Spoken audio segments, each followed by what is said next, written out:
Good day.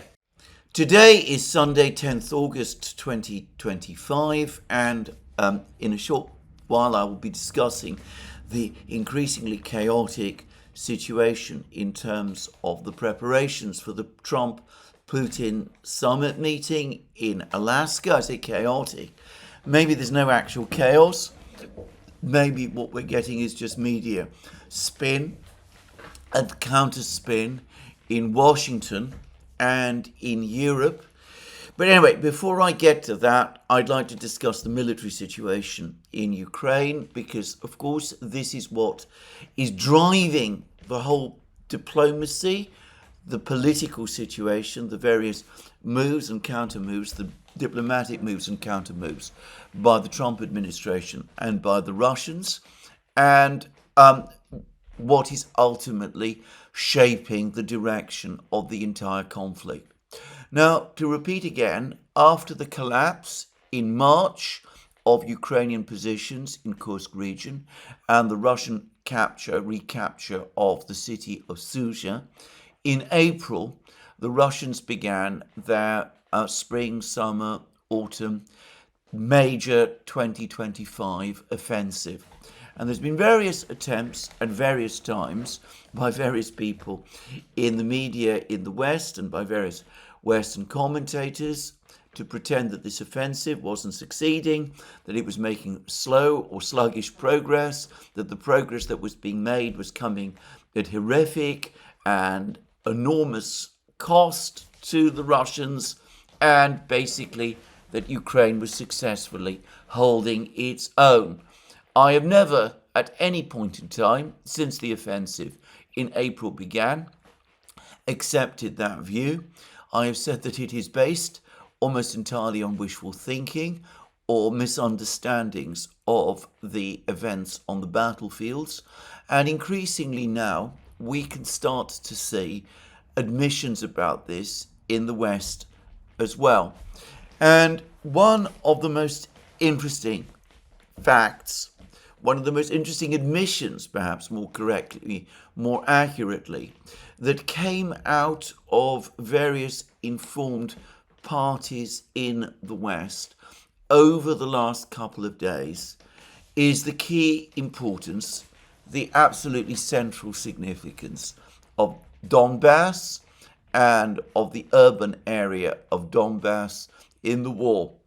Now, since very early on in the conflict, I've been making one particular point. I'm not going to say that everything that I've said about this conflict has been correct. Absolutely, in no way would that be true. I've made many mistakes and many misunderstandings, though I should stress all in good faith. But one thing I have repeatedly pointed out is that the urban geography of Donbass makes this an almost unique region in Ukraine, that it is heavily built up region. When I say built up, it consists of a cluster of towns and small cities, all of which basically link up with each other, that all of these cities and towns are connected by large factories, coal mines.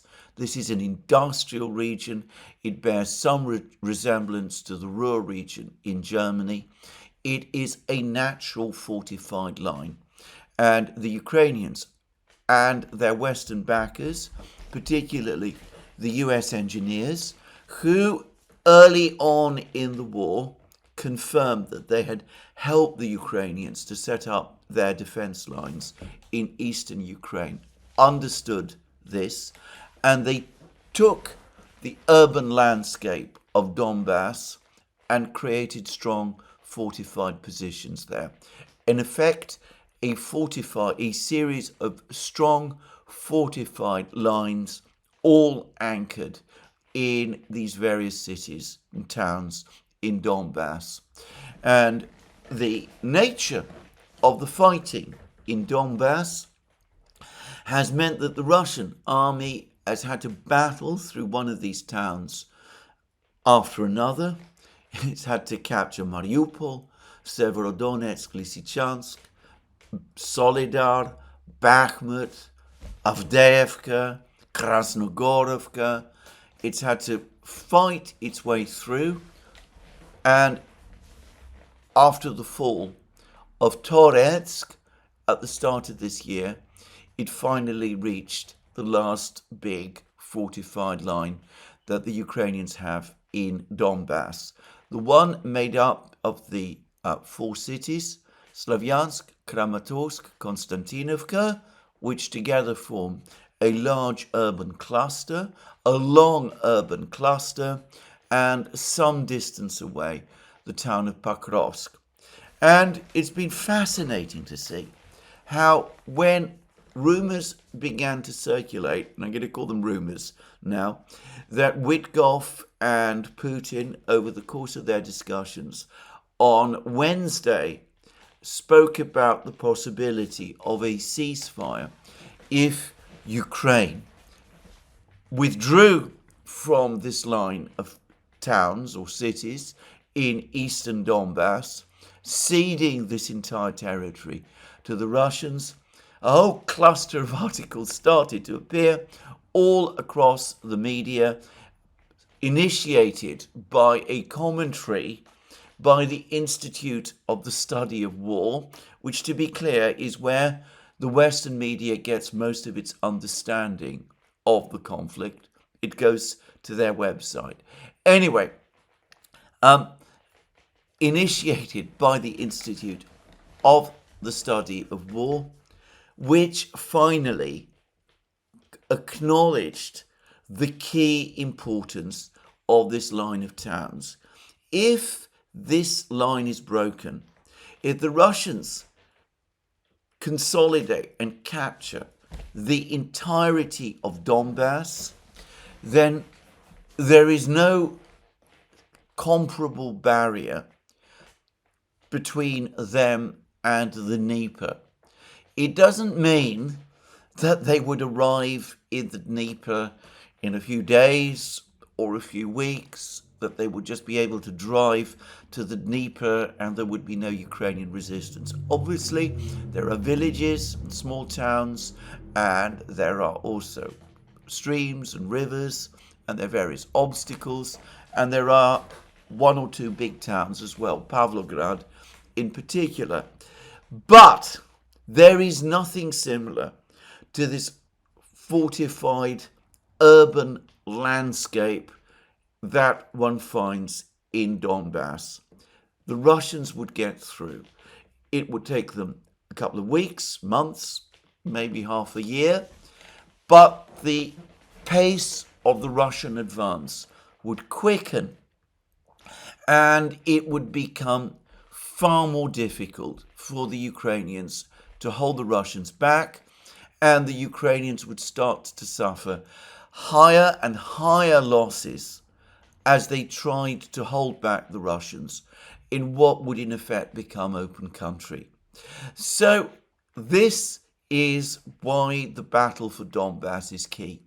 Now, the other thing to say is that, of course, if Donbass is brought under Russian control, then that releases the Russian army. It means that the Russians not only have fewer obstacles ahead of them, but it also means that the very large forces that the Russians have had to deploy to Donbass to grind the Ukrainians down there and to capture these positions are released and can be used in a much more active and mobile way.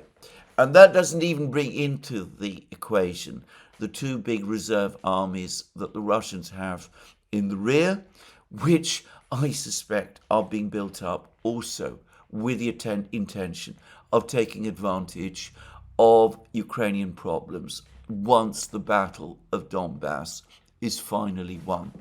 So it's been interesting over the last couple of days to see commentary in the West finally acknowledge this reality. This is a reality that in the West has been long resisted, but we can now see that it is starting to be acknowledged, and perhaps that will finally inform people's understanding about the course of the war. Now, let's now turn to what is actually happening on the battlefronts. And I'm going to focus on three particular battles that are taking place simultaneously, though to repeat again, the Russians are making headway in other places too, in Volchansk apparently, in Sumy region. They've crossed the border in other places in Sumy region and Kharkiv, which I've not even talked about in any broadcast, any video that I have done, in Zaporozhye region, where the Ukrainians are said to be attempting some kind of a counterattack, another one of these pointless and ephemeral counterattacks that they concern themselves with, along the Dnieper, opposite the city of Kherson. But I'm going to focus on the main battlefront, which of course continues to be and always has been Donbass. And we've had very important news from Pokrovsk, from the Pokrovsk area. Now, a couple of days ago, 2 or 3 days ago, Radovka, the Russian newspaper based in Smolensk, said that the Russians have crossed the main supply road, have cut the main supply road leading into Pokrovsk from the north, the one that passes through Rodinske and Belitske, and that advanced parties of Russian troops have arrived close to the village of Shevchenko. And indeed, Radovka went further and said that Russian forces which have crossed this road and have reached Shevchenko, a village to the south of Dobropilye, that they're also starting to swerve southwards towards the other village of Grishinye, the capture of which would seal the emerging cauldron that is developing around Pokrovsk. Now, that was Radovka. I've said many times that I found Radovka by and large reliable, but it's also true to say that they tend to be ahead of the reporting of other platforms and channels and mapping projects. And most of the mapping projects were not reporting Russian advances as taking place anywhere near as fast or as far to the west as Radovka was saying. Well, that was true until today. Today, Ukrainian channels have acknowledged that the Russians have captured the village of Sukhodske, which is located between Rodinske and Belitske, and that they have indeed reached the road that leads through Belitske and Rodinske into northern Pokrovsk and have cut the road. Now, they're not yet saying that the Russians have moved beyond the road and have reached the outskirts of Shevchenko.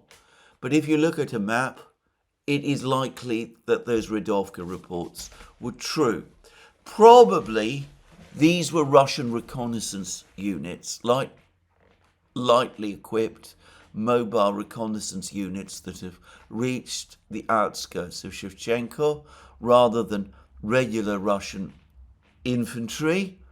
But it does seem as if the road has indeed now been cut, and this information, as I said, seems to be confirmed by Ukrainian sources as well.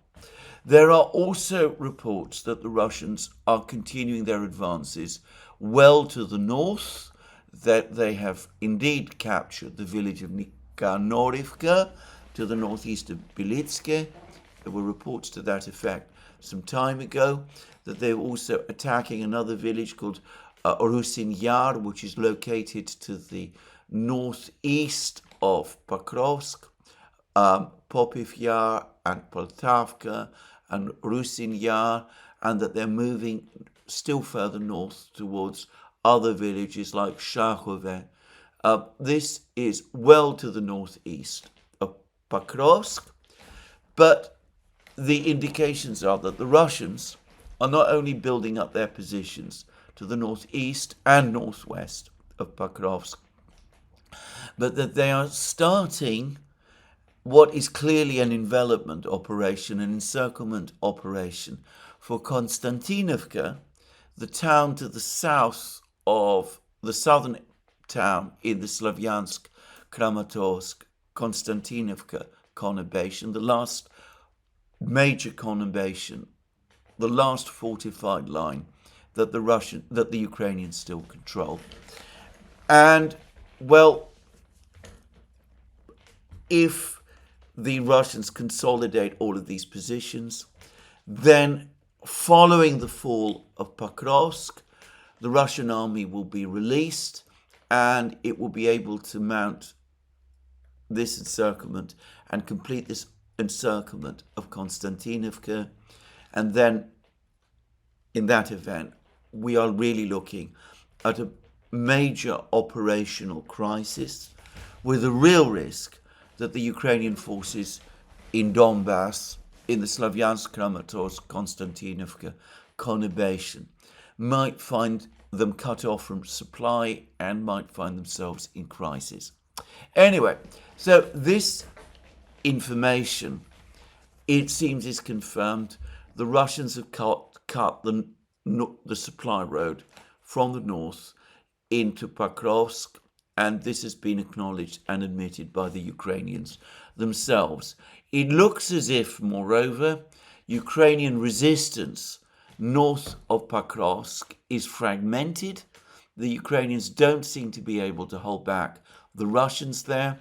And as I said, we are looking at a military crisis with the Russians apparently able to advance practically at will. Now, all of this is coming alongside news from the Konstantinovka area. I had expressed deep skepticism in many programs about the ability of Ukrainian troops to cross the Kleban Beek reservoir on boats to escape from the trap that they now find themselves in south of the Kleban Beek reservoir. And, well, it seems that there were several attempts by the Ukrainians to do that, but these have now been abandoned. And really rather distressing videos have started to appear which show Ukrainian troops trying to escape from the area of the Kleban Beek reservoir by basically advancing round its western edge, except of course that when they try to do that, they get attacked by Russian drones. And it's, again, there's harrowing pictures showing small groups of Ukrainian soldiers, normally groups of 3, running along the eastern bank of the Kleban Beek reservoir, being attacked by Russian drones and artillery and mortars, and being killed. And as I said, they are really, at least I find them rather upsetting pictures. The Ukrainian command ought to be giving the Ukrainian troops in the village of Kleban Beek and who are still there south of the Kleban Beek reservoir orders to lay down their arms. That is the only rational and humane step to take. But of course, characteristic of Zelensky's habit of command, it is an instruction that he refuses to give. Now, that means that over the next couple of days, all of the territory south of the Kleban Beek reservoir is going to fall fully under Russian control. And that means that the Russians will control the villages of Katerinovka and Kleban Beek, and it will also mean that the Russians are on the boundaries, effectively, of Konstantinovka itself. They've captured territory to the west and to the east of Konstantinovka, Chasiv Yar. They're advancing, as I've said already, to the west of Konstantinovka. These advances north of Pokrovsk. It's only a matter of time before we see the same encirclement of Konstantinovka that we have seen of Pokrovsk. And then the battle for Konstantinovka will begin, and I suspect it will play out faster than the battle for Pokrovsk is doing, because the Russians control the high ground around Konstantinovka through their control of Chasov Yar to the east, and of the various positions they're now capturing to the west of Konstantinovka as well. So at some point over the next couple of weeks, we are going to have an operational crisis in this area as well. The supply lines to Pokrovsk are being cut one by one. I've already said that it's likely that the Russians have cut the E50 supply road in the center of Pokrovsk. As I said, there is now confirmation that the Russian army is in control of significant parts of Pokrovsk and has reached the center of the town. It looks as if the Ukrainian defenders in the Shakhtarsky micro-district of southeastern Pokrovsk are to a great extent already cut off from resupply. Before long, their escape routes will be cut off as well. Incidentally, it turns out that they have some Leopard 2 tanks in Pokrovsk as well. It's not clear how many, but suggestions suggest about 5 or 6, something like that. Whatever. Without supplies of fuel, ammunition, the ability of the Ukrainian troops in Pokrovsk to keep fighting is going to become increasingly difficult. And as I said, Pokrovsk will fall, Konstantinovka will be surrounded as well. And further east, there are now growing reports that the Russians not only are preparing to storm, or rather coming close to concluding the battle for Kupiansk, where the Ukrainians now are dependent on one road, but that they are close to mounting operations to storm Siversk itself, and that they are approaching Liman. If we're talking about Liman specifically, there are reports that the Russians have indeed advanced to the village of Zarychny, which I was talking about, and that they are consolidating control over another village to the north of Liman called Serednye. It looks as if the supply lines to Liman are also becoming increasingly tenuous. And the supply lines to Siversk, to the Ukrainian group in Siversk, are already in crisis. If the Russians not only capture Zarychny, but consolidate control of Torske as well, and there are some reports that the Russians are now in full control of Torske again and are able to push south to Yampol, then the military, the group, the Ukrainian forces in Siversk could find themselves in a cauldron as well. Julian Repke, the journalist who covers the war on behalf of Bild Zeitung, an enthusiastic and fervid supporter of Ukraine, but one of the few Western journalists who has a connection to the realities of the battles, the battlegrounds in Ukraine. Anyway, he has now published a deeply pessimistic perspective of the war. He said that what has happened is that the Russians have steadily gained positions over the last couple of months, which is putting them in a position to encircle and capture four major positions, four major towns in Ukraine at once, presumably Pokrovsk, Konstantinovka, Liman, Siversk. If we throw in Kupiansk, it's actually 5. So you could see how difficult the positions for the Ukrainians are. And as I said, this comes from Julian Rebke. And of course, every day we get reports about Ukrainian troops, the Ukrainian forces being short of men, about the Ukrainian army. There's recently been a decree which authorizes the Ukrainian military to conscript men in their 60s. There is a significant shortage of men. The quality of training is falling. The quality of training on the Russian side is rising. And we can see how the line is starting to buckle. If Pokrovsk and Konstantinovka fall, if Liman, Siversk and Kupiansk fall, that will leave just Slavyansk and Kramatorsk, with a real possibility of Slavyansk and Kramatorsk becoming surrounded.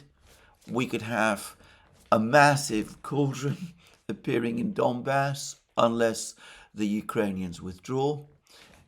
And to say it simply, if these towns all fall, then that is the end, not just of the battle of Donbass, but of what will have been the major battle of the war.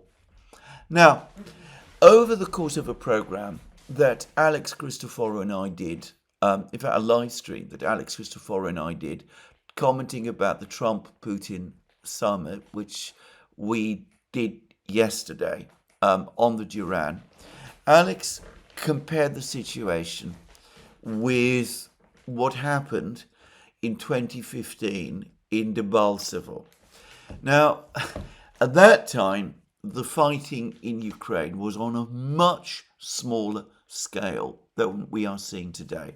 But briefly, after the fighting that took place in Donbass in 2014, which ended in a clear-cut Ukrainian defeat, and in the Minsk I agreement, fighting resumed in the winter. Now, there's major discussions and arguments about why the fighting resumed in the winter and who took the initiative. My own view, I said it at the time and I still believe it, is that it was President Poroshenko, the Ukrainian leader, who decided that he would make a second attempt in the winter of 2014-2015 to crush the insurgency as it then was in Donbass. There are other views, and I'm not going to explore the topic further in this program. Suffice to say that what then happened was that a Ukrainian force, the cream of the Ukrainian army as it was then, commanded by none other than General Syrskyi, the same General Syrskyi who is now the overall military commander of Ukraine today, advanced towards a place called Debaltseve, the objective being to slice the area controlled by the insurgents, the militias in Donbass, the Donetsk and Lugansk militias, to cut the positions in two. And of course what happened instead was that the Ukrainians became encircled in Debaltseve. There were reports that up to 30,000 Ukrainian troops were trapped there. Now, again, there is much report, speculation, debate about the role of the Russian army in that operation. I've always said, and I believe today, that the Russians undoubtedly were involved in all of these battles in 2014, 2015, in some respects. I don't myself think that we're talking about organized formations of the Russian army. I think instead we're talking about formations made up of Russian soldiers who were reorganized and sent to the battlefronts unofficially as volunteers, if you wish. But again, I am not going to explore this topic. I've never had any doubts that the Russians, the official government in Moscow, was involved in what took place. Suffice to say that the Ukrainian army in Debaltseve found itself in a trap, encircled. Now, at that time, Ukraine had a much smaller military than it does today. And if the Ukrainian forces in Debaltseve had been destroyed, had been forced to surrender, for example, then Ukraine would in effect have lost the better part of its army, with potentially catastrophic consequences for the Maidan government, which as of that time had only been in power in Ukraine for about a year. Anyway, the events in Debaltseve caused a panic in the West, and one individual, Angela Merkel, Chancellor of Germany, decided that diplomatic action was essential to prevent this debacle taking place. And the diplomatic action was that she got on a plane and flew to Moscow and had a meeting, a one-to-one meeting with Vladimir Putin in the Kremlin. Now, allegedly, there were no other people involved in the meeting. There were no interpreters. Merkel speaks Russian and Putin speaks German. There was no official record ever made of the discussion. Merkel has given her accounts, Putin has given his accounts, or rather he's given some indications of what was said, but we've never had anything like a readout, an official transcript. I have no doubt at all that the Russians are listening devices and have a complete record of what took place, but officially we have never really had a proper account of what was said over the course of that meeting. But the sequel to this meeting was a further meeting which took place in Minsk in February 2015, where the Ukrainians, the leaders of the militia, Lukashenko, the president of Belarus, Merkel herself, the French president of the time, who was François Hollande, and of course Putin, all participated. And out of this second meeting came the Minsk II agreement. And largely as a result of that diplomatic action, the Ukrainian troops in Debaltseve were released and were able to withdraw, though not without suffering extremely heavy losses. Now, I have reconstructed, I have set out what happened in February 2015, because I would suggest, exactly as Alex suggested over the course of the live stream, that we are in effect looking again at a Debaltseve moment. Donald Trump, the US, probably much better informed about the realities of the military situation in Ukraine than they are letting on, or at least that's my guess. Probably they are getting a lot of false information. Probably they're being told that Russian casualties are much higher than they actually are. But they understand that this fortified line that the Ukrainians have in Donbass is starting to crumble, or is not starting to crumble, is in fact crumbling. That the Ukrainians will not be able to hold their positions in Donbass for very long.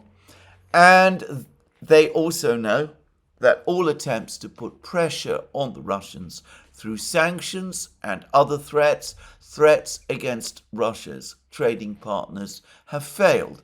Just as Merkel knew in February 2015 that the Russians had ridden out the sectoral sanctions that Merkel and Obama had slapped on the Russians in June 2014, and which Merkel, by the way, had been assured would result in Putin's fall from power unless he withdrew completely or ordered the militias to withdraw completely from the area they controlled in eastern Ukraine. So, in some respects, the challenge that Trump faces today is identical to the one that Merkel faced in February 2015. The stakes are exponentially higher. The forces are much, much bigger. And, well, there was a possibility in 2015 that if the entire Ukrainian army in Debaltseve had been forced to surrender, that might have led to a collapse of the regime, the Maidan regime in Ukraine. That was far from certain, and I'm not sure, and I'm not saying definitely that would have happened, but perhaps there was that fear. But today, after 3.5 years of war, the possibility of a collapse, a general collapse, is much greater. And, of course, the geopolitical stakes are much higher. Back in February 2015, we didn't yet have the full development of the BRICS that we do today. There wasn't the sense of the West, of the United States, facing a massive geopolitical challenge. There was a general belief still that we were still in the unipolar moment, that the United States was the hyperpower, as it was being described. And, well, today nobody uses the words hyperpower to describe the United States anymore. It's acknowledged that the United States operates in a system where there are great powers, China, Russia, though some people still want to believe that the United States continues to be the strongest of the three great powers that exist in the world now. So, a geopolitical defeat in Ukraine brought about by the collapse of Ukraine would have far bigger and immeasurably more damaging consequences to the global balance and the perceptions, the international perceptions of the global balance than it did in 2015. So, faced by a similar diplomatic crisis to the one that Merkel faced in February 2015, but one where, as I said, the stakes are much higher, you can say, and I think you would be right to say, that Donald Trump is responding in the same way. Like Merkel, first he tried and threatened sanctions. When that didn't work, and it became clear that Ukraine is going to lose, and lose catastrophically, he's now shifting towards diplomatic action.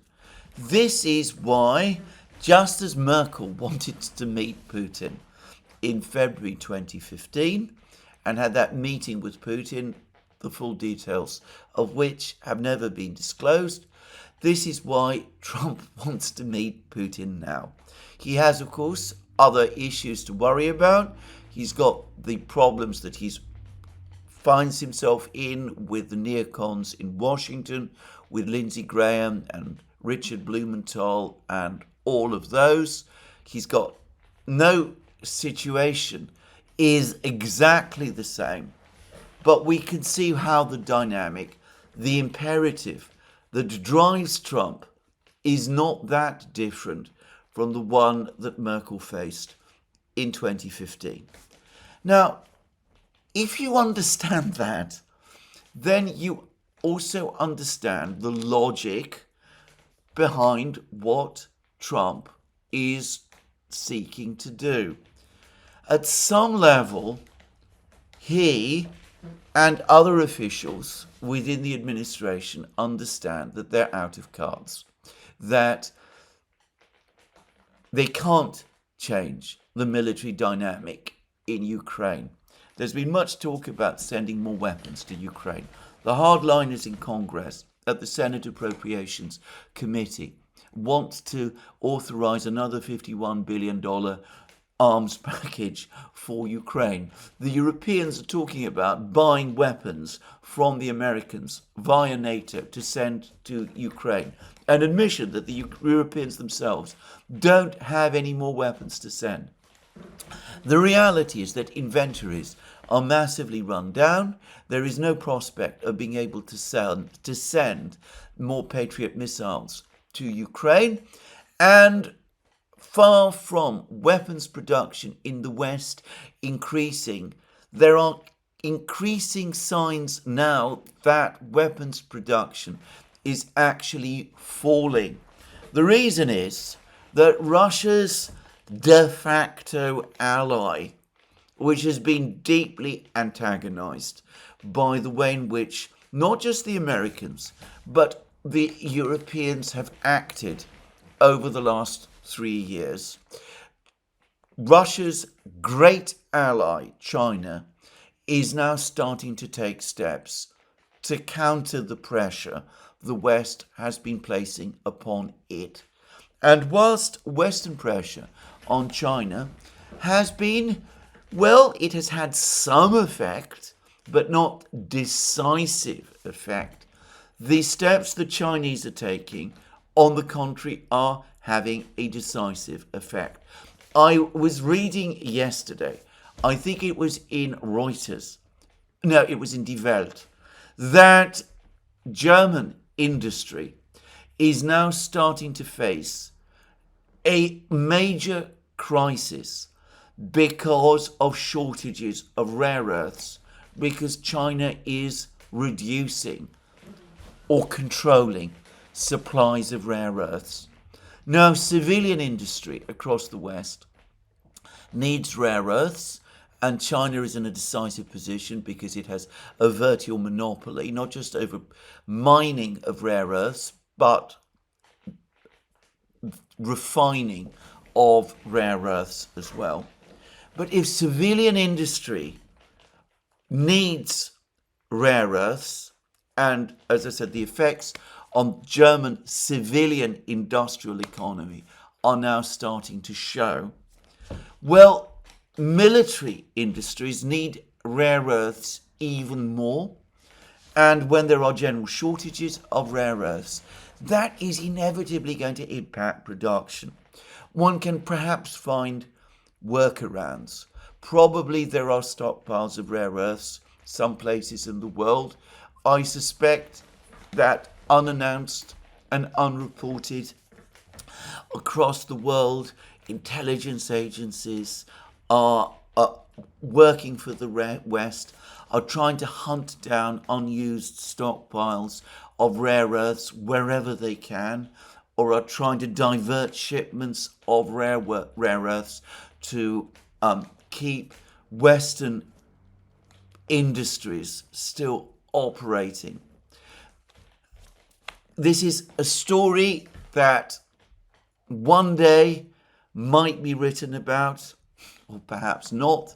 Who can say? But anyway, I expect that that is taking place. But you can only do that up to a certain point. One of the things that had a much bigger impact on the course of the Second World War than is widely known, for example, is that Germany also at that time found itself cut off from essential minerals, which started to affect its ability to maintain high standards of production. And yes, you can find workarounds. You can make missiles and tanks and machines without some of these rare earths that are needed. I'm not suggesting that production is going to come completely to a stop. But as happened with German production in the Second World War, the workarounds mean that the quality of the goods that you are producing is going to start to fall. So in the case of the Germans, as is well known, German tank armor, for example, in the later stages of the war, began to become more brittle and to splinter more easily because the Germans weren't able to make the strong alloys that they needed because they lacked the supplies of minerals and special metals needed to ensure that the steel plate was as resilient and as strong as it otherwise needed to be. So, given that this is so, there are industrial constraints as well. The Trump administration, I suspect, is informed about this. They know about the depletion of their stockpiles. They know about their shortages, the weapons shortages that they are facing, because it's going to be even more difficult to increase weapons production to make up for shortages, the shortages that already exist, because there's been such severe running down of supplies already to keep Ukraine equipped with weapons and to keep Israel equipped with weapons also. Israel used large numbers of air defense missiles during the 12-day war. It's been said that Israel would need 2 to 3 years to replenish its stockpiles of air defense missiles, but that assumes production of air defense missiles continuing at present levels. And of course, if rare earths are not being supplied, then that might not be possible, let alone increasing production. So we can see the problems that the West is facing. And that is why, given the situation, given the fact that a further economic war against China, perhaps stopping supplies of rare earths entirely, would probably quite quickly trigger a major crisis across the entire Western industrial sector. And it's difficult to imagine that we would not have such a complete cut-off in supplies of rare earths if there was the kind of tariff and sanctions war against China that has been talked about. Given that this is so, one can understand the imperative need for the Americans to talk to the Russians at this time and to do what Merkel actually successfully tried to do in 2015, which is to trick the Russians into an agreement which preserved Ukraine and enabled the West to parry the blow, which in 2015 seemed about to fall. Well, as I've said already, the Russians have learned from that experience, and it looks as if they're going to drive a much harder bargain this time, but we'll come to that in a moment. Now, I am saying all of this because I have been reading over the last couple of hours reports about the reaction from Europe to the Trump-Putin meeting in Alaska, and it refuses to take into account any of this. Now, Zelensky, as I said in my program yesterday, was bound to reject the ideas that were being floated about a Ukrainian withdrawal from Donbass. He's issued bitter statements about the fact that Ukraine will never cede any territory, that doing so is prohibited by the terms of Ukraine's constitution. I'm surprised that people, by the way, take the topic of Ukraine's constitution so seriously. After all, the Ukrainians changed the terms of their constitution to say that they were no longer a neutral state and to make NATO membership a provision of their constitution. We've had the overthrow President Yanukovych in February 2014, which by any objective reading was contrary to the provisions of Ukraine's constitution. I'm not going to discuss whether President Zelensky remaining in office in Ukraine beyond his electoral term is a violation of Ukraine's constitution. All I will say is that the Ukrainians have taken in the past a very flexible view of their constitution when it suited them. But anyway, Zelensky now is hiding behind the constitution, the Ukrainian constitution, saying that he cannot in any way agree to or accept a secession of territories. We're also told that in order to do this, the Ukrainian parliament would have to vote on such a decision, and that there is no support for that step in the Ukrainian parliament. We're told that Ukrainian public would never accept a decision of that kind. There is opinion polls now, by the way, that suggest the opposite. I am not going to discuss this issue. But anyway, this is what Zelensky has been saying over the last 24 hours.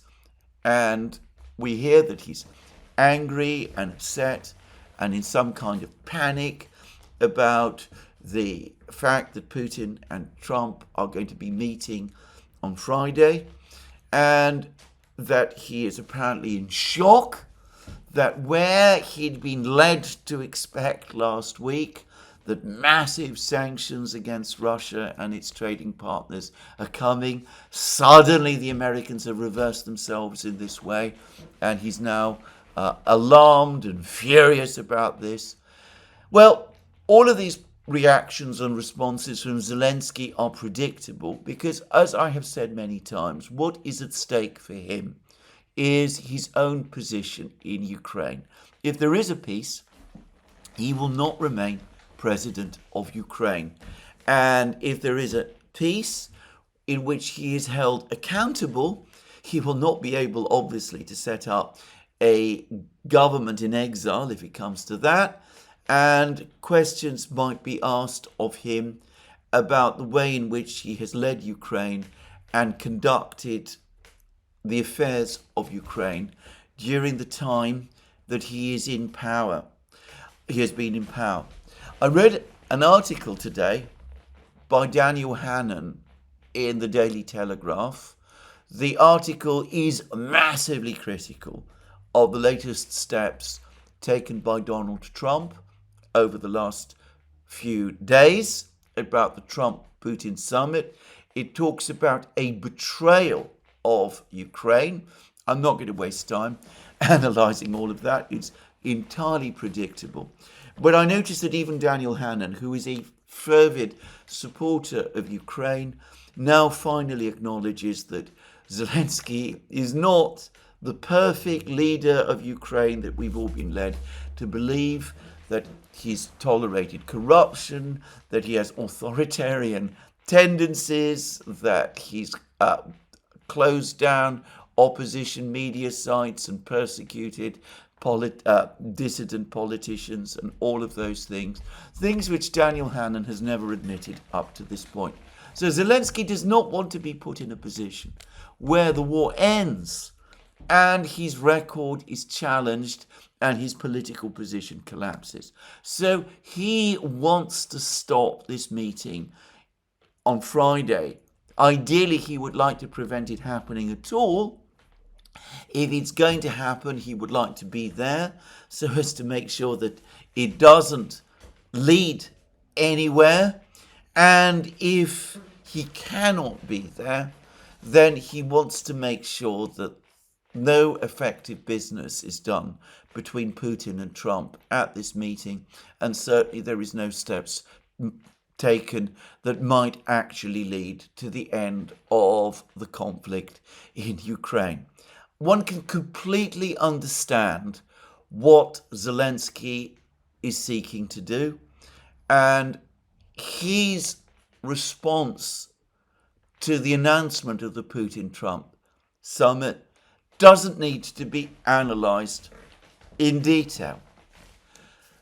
But think about the European leaders, because logically, they should know all the same things that Trump and those officials within the Trump administration, and I happen to know that there are some who have a grasp of the realities in Ukraine. The European leaders logically should know about all of this as well. They should know that the front lines in Ukraine are buckling, that Ukraine is about to lose this chain of cities, that the Russians are likely to break through, that if they do break through, the whole situation in Ukraine is going to become catastrophic and existential for the survival of Ukraine as a state. They presumably know what an enormous geopolitical catastrophe for the entire collective West a defeat in Ukraine would be.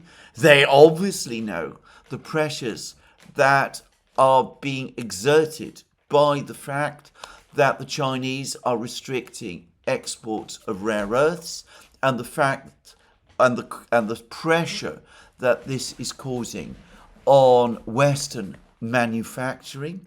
They know obviously about the depletion of the arsenals. They have presumably some idea by now that economic sanctions, which have been repeatedly tried against the Russians since 2014, are not going to change Russian policy. And they must have seen that the BRICS states, India, Brazil, China, far from wavering and fragmenting, are under the sanctions and tariff pressure, actually consolidating, and in relation to the conflict in Ukraine, consolidating around Russia. Prime Minister Modi has spoken after his telephone call with Putin about how Putin is his good friend, how grateful he is for Putin advising him about the events in Ukraine and his discussions with Witkoff. And Modi has confirmed that he is inviting Putin to India. The reports say that Putin is going to visit India at the end of this month, and then Modi and Putin will go together to China to attend presumably the Victory Day celebrations there, and to attend also the meeting of the Shanghai Cooperation Organization. And it is likely that Brazil, President Lula, will be going as well. So one could see the sequence of events. First, Putin meets Trump in Alaska. Then he travels presumably back to Moscow. Then he goes to India. Then he goes to China. Then he meets in China with Modi again. He meets Lula and Xi Jinping. And the BRICS, as I said, they're working together. They're consolidating. The attempts to divide them, to put pressure on them individually, are not working. So, the Europeans presumably know this, or they should know this, and yet what do? In this situation, they support Zelensky. We are getting reports after an unending succession of telephone calls between Zelensky and various European leaders yesterday, and following a hurried meeting in England in the foreign minister's country residence at Chevening, where Witkoff and J.D. Vance represented the United States, but where European and British officials, including the British Foreign Secretary David Lammy, were all present. We're getting reports that the Europeans are rejecting entirely everything that they're hearing about the Witkoff-Putin discussions, that they are putting forward a counter-proposal. And the counter-proposal is in every respect identical to the proposal that has been floated by the Europeans and the Ukrainians, and at various times by the Trump administration in the past, and which the Russians have always rejected. An unconditional ceasefire. There has to be an unconditional ceasefire along the existing front lines first, and only then can there be discussions. If the Ukrainians cede any territory, the Russians must cede equivalent territory as well. This is a new demand, and it is a ludicrous one. What exactly are the Russians supposed to cede? Is it suggested that they are supposed to cede parts of pre-2014 Russia in return for Crimea, for example? How does this make any sort of sense? The idea is absurd. We've had other demands as well, which I'm not going to describe or discuss in any detail as part of this alternative plan. Just to point out how utterly unrealistic in terms of the existing situation all of this actually is. And of course, reports have been pouring out of the European media, and obviously originating with the European officials who met with Vance and Witkoff at this meeting in Chevening. Not just criticising the Americans, but trashing Witkoff. So it said that he didn't understand what Putin was telling him. And by the way, that might be true. There are reports, specifically a report in Debaltseve, that when Putin met with Witkoff, he said that absolutely there could be a ceasefire if the Ukrainians withdrew from Donbass, but that he apparently also said, consistent with what Putin has been consistently saying since the 14th of June 2024, that the Ukrainians also needed to withdraw from Zaporozhye and Kherson region as well. In other words, that Putin has made no concessions on the substantive issues at all, that he's not said that he would agree to a ceasefire if the Ukrainians merely withdrew from Donbass, critically important though Donbass is, but that he also said that the Ukrainians must withdraw from Zaporozhye and Kherson region. And supposedly, Witkoff misunderstood what Putin was saying. He misunderstood Putin to mean that if there was a ceasefire, the Russians would withdraw from Kherson and Zaporozhye region, whereas Putin actually meant that it would be the Ukrainians who would withdraw from Kherson and Zaporozhye. Well, it is possible that there has been a misunderstanding, but I doubt that it has been as big as has been suggested, because I've never heard it suggested that the Russians ever said that they would withdraw from Zaporozhye and Kherson region.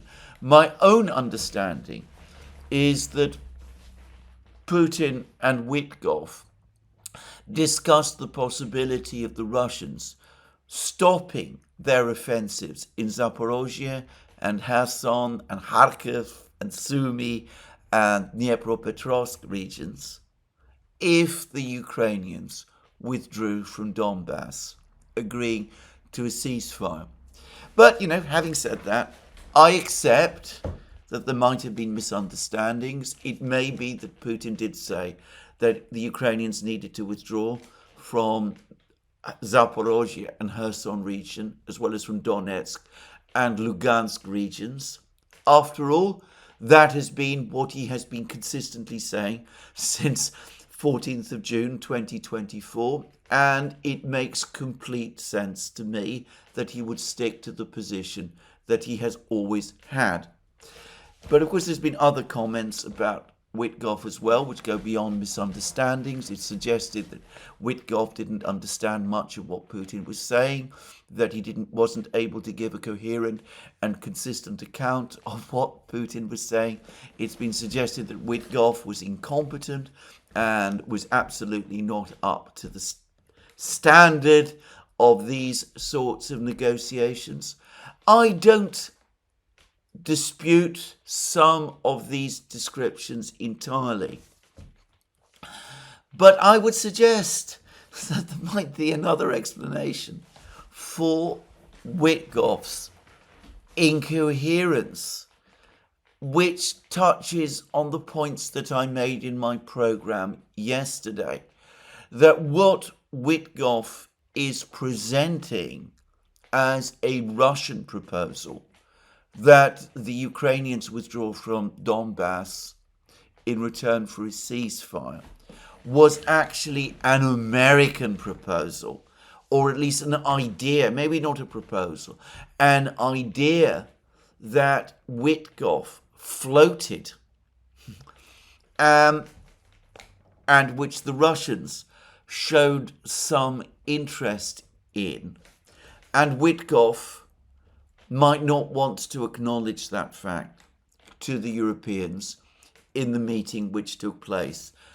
I say that because, of course, and as I've said already, it has been the consistent practice of the Americans ever since these latest encounters with the Russians began, to pass off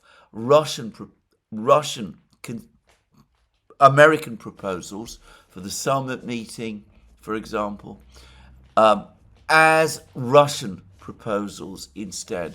That the Russians asked for the summit, whereas it was obviously the Americans who did.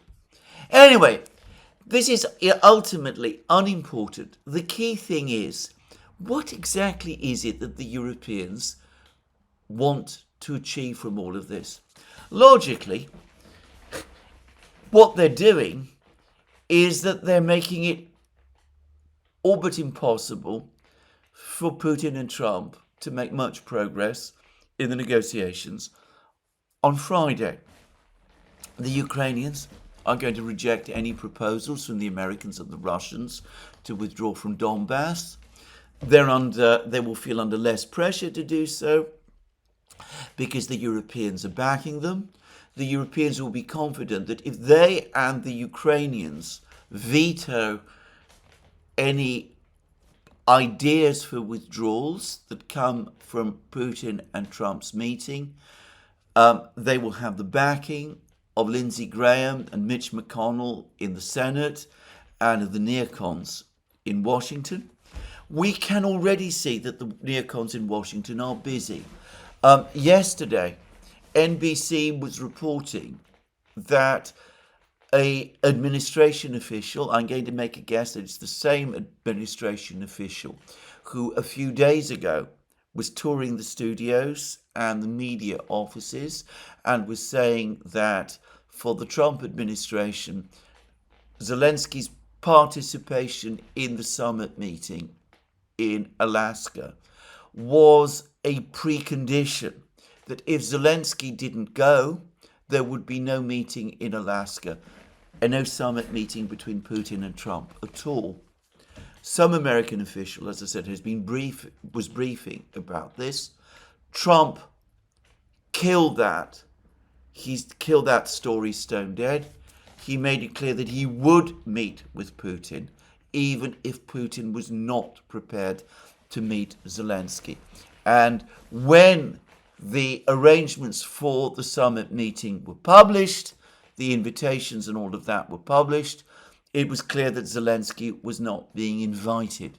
Well, I suspect the same official has been talking to NBC and is saying that the administration is still considering inviting Zelensky to the meeting, that a tripartite meeting might still take place.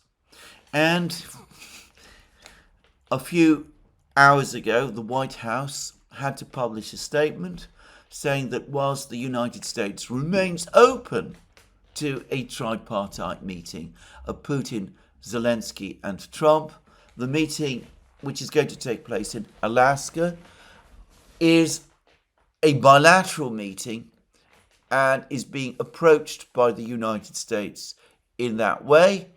And that is the work that is being done in relation to that meeting is being organized on that basis. So we can see that at least someone in the administration, in Washington, and it's clearly someone in the administration itself, is trying still to put a spoke in the meeting on Friday, trying to prevent the meeting proceeding, and is working still to try to get Zelensky either invited to it or, more plausibly, to get the whole meeting called off. I'm going to make a guess, by the way, that this person is either Keith Kellogg himself, and I want to stress that is a pure guess, I don't know, or it is somebody who probably shares Keith Kellogg's views. Just saying.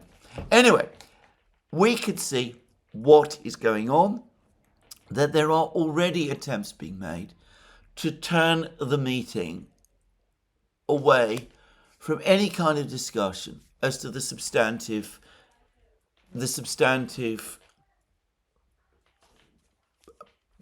positions, ideas that might lead, concrete, realistic proposals that might lead to some kind of genuine resolution, at least of the armed conflict in Ukraine. Now, again, what is it exactly that these people are trying to achieve? Do they want to destroy Ukraine? Because if they want to destroy Ukraine, it seems to me that they're going about it the right way. Within a few months, Donbass is going to be under Russian control. All of the facts on the ground confirm it.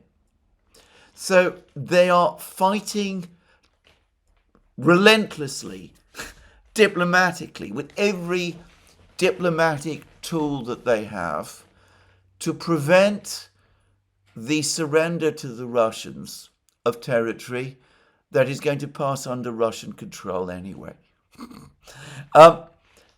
Do they want the war to continue beyond that? Of course, if the Russians capture Donbass by force of arms, then there'll be no ceasefire. The Russians are likely at that point to increase their demands still further. Going back to the Institute for the Study of War, the Institute for the Study of War said that if Donbass falls, the Russians can capture all of eastern Ukraine, east of the Dnieper River.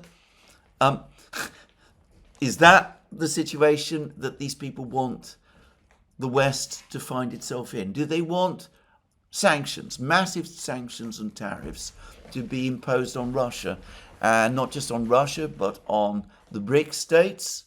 Do they want, in other words, to create a crisis in the Western economies? Do they want manufacturing to stop completely? Do they want the Chinese to stop all exports of rare earths, creating a complete stop in the Western manufacturing economies? What is it exactly that these people are trying to achieve here? Are they working for the Chinese? Do they want to see the Western world find itself in some kind of crisis? Of course, I am talking ironically. I don't for a moment suppose that they want any of these things. But there is an astonishing detachment from reality. I can understand where Zelensky is coming from.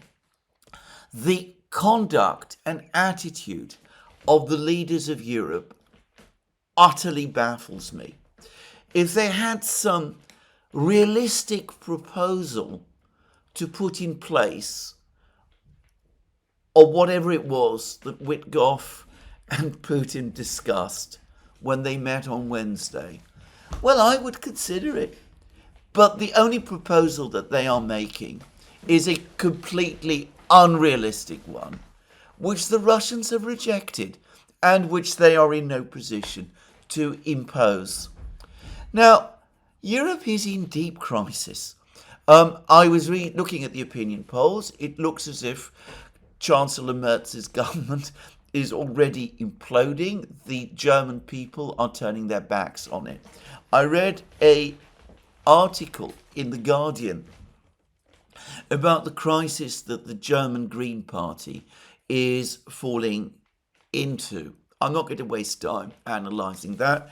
I have little interest in the Greens, but I did notice in the article that the two major leaders of the Greens during the time of Olaf Scholz's government, the two most extreme hardliners in terms of German policy towards Russia, Robert Habeck and Annalena Baerbock, they're both leaving Germany.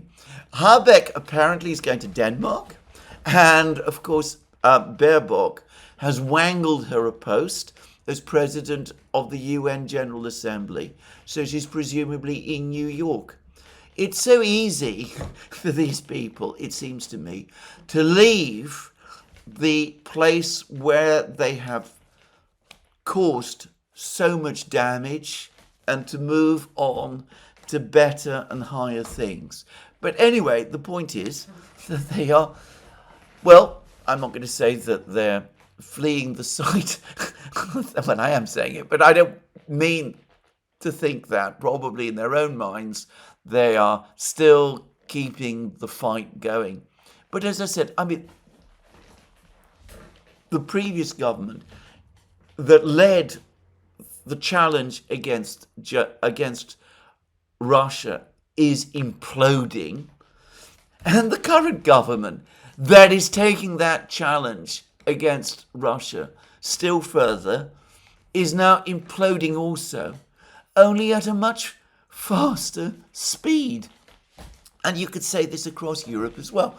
We've had this disastrous agreement between Ursula von der Leyen and Donald Trump about trade. There was an excoriating article by the former Greek finance minister Yanis Varoufakis on Unheard, trashing European policy in relation to the negotiations of that agreement. There is constant talk about how Europe is becoming marginalised, how it is losing its relevance. Now, over the course of the last couple of days, I have had to remind myself of what Putin actually said when he spoke to the Foreign Ministry on the 14th of June 2024. Now, that speech was not just about the conflict in Ukraine. It was one of those massive overviews of the international situation that Russian and, by the way, previously Soviet leaders used to engage in.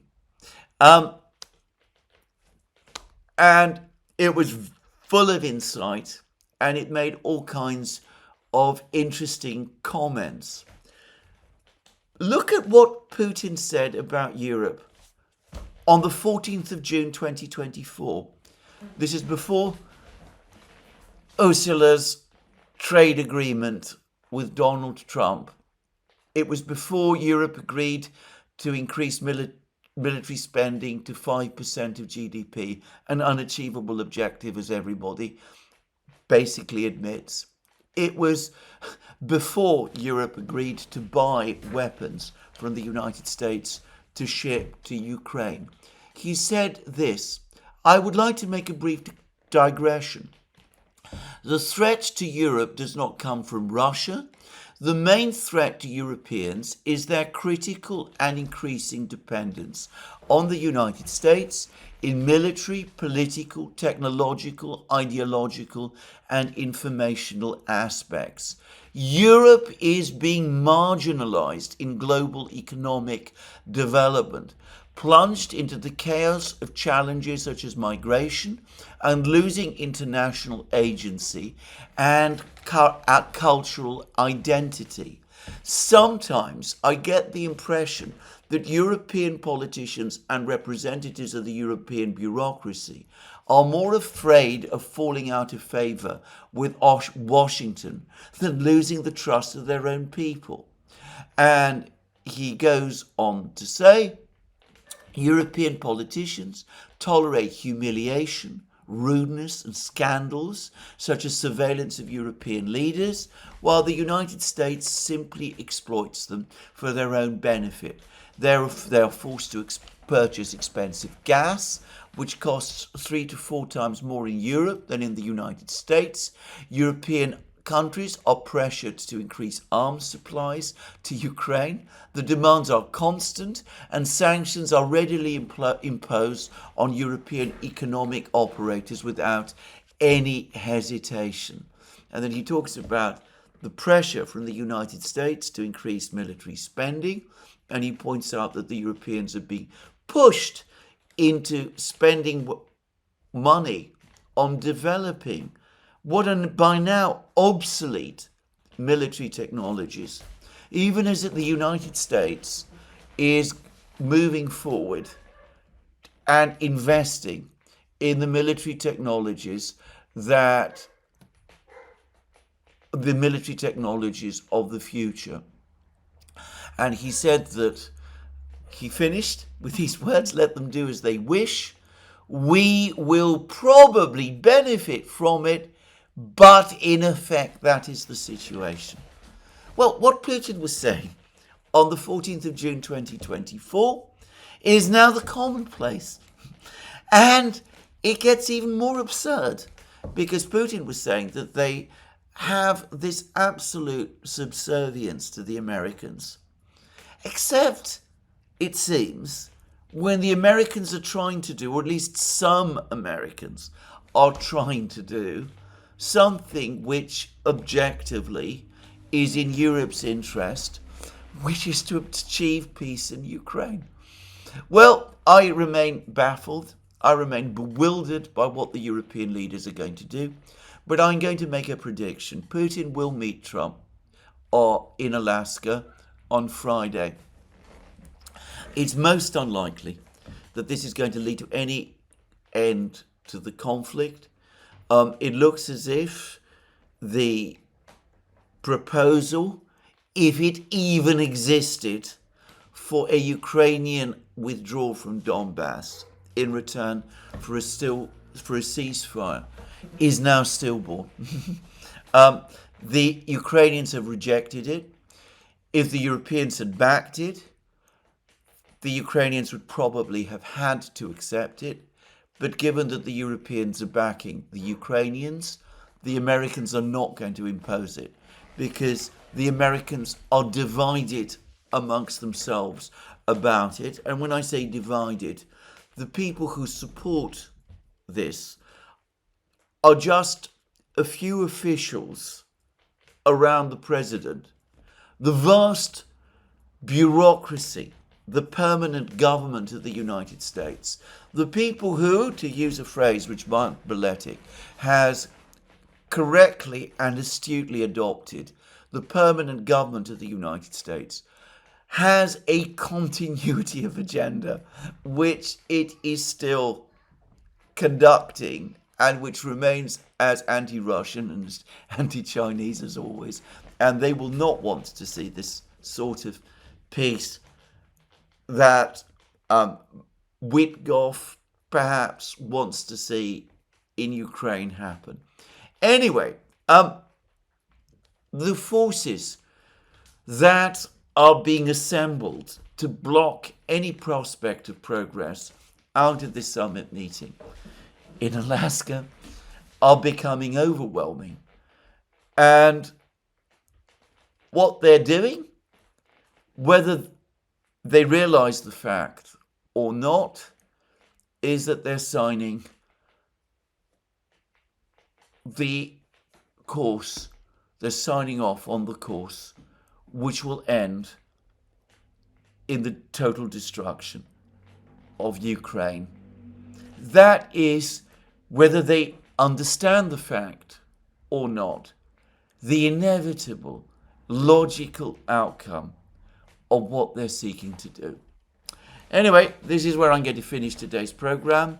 You can find more of the next program, obviously, coming fairly soon. Tomorrow, in fact.